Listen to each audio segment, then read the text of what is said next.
Tem coisa que não aparece em foto, não faz barulho, mas cobra promessa. E geralmente cobra à noite. Dizem que isso aconteceu com um vigia recém-contratado, daqueles que pegam um turno da madrugada porque precisam do dinheiro e juram de pé junto que não tem medo de absolutamente nada. Era a primeira semana do ano, começo de janeiro. A cidade era pequena, com ruas desertas, e a luz dos postes piscava de vez em quando, sabe? Aquele silêncio que não transmite paz, mas sim um aviso. Na virada do ano, ele tinha feito uma promessa. Ele prometeu mudar de vida, prometeu parar com as coisas erradas que fazia, prometeu se tornar um homem melhor. E essa promessa não foi feita para santo nenhum, não. Foi uma promessa para ele mesmo. E dizem por aí que promessas assim são as mais perigosas de todas. Na terceira noite de ronda, sempre que ele passava pela mesma rua, sentia o corpo pesar, um cansaço estranho.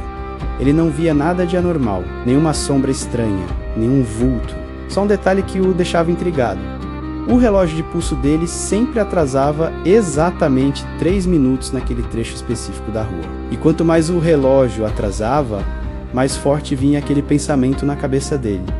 Você já quebrou sua promessa? Não era uma voz que ele ouvia, era uma certeza que nascia de dentro dele. Na última ronda daquela semana, ele parou, olhou para a rua completamente vazia e disse em voz baixa, como se estivesse confessando um segredo que no ano novo ele tinha prometido, mas não conseguiu cumprir.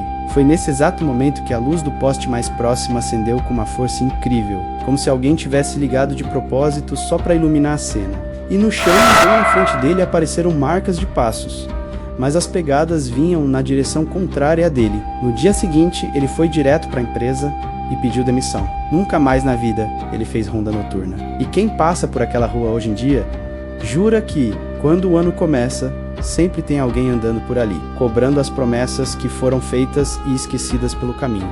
Porque nem toda promessa quebrada desaparece com o tempo. Algumas saem para caminhar à noite, esperando o momento certo de te encontrar. Agora me conta aqui nos comentários. Você é de qual cidade e de qual estado? E pode falar a verdade, hein? Quais promessas de ano novo você já cumpriu até agora?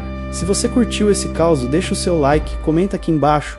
Compartilha com aquela pessoa que vive prometendo e segue a gente para não perder mais nenhuma história que o povo conta e que a gente prefere evitar viver. Eu fico te esperando aqui na próxima prosa, combinado?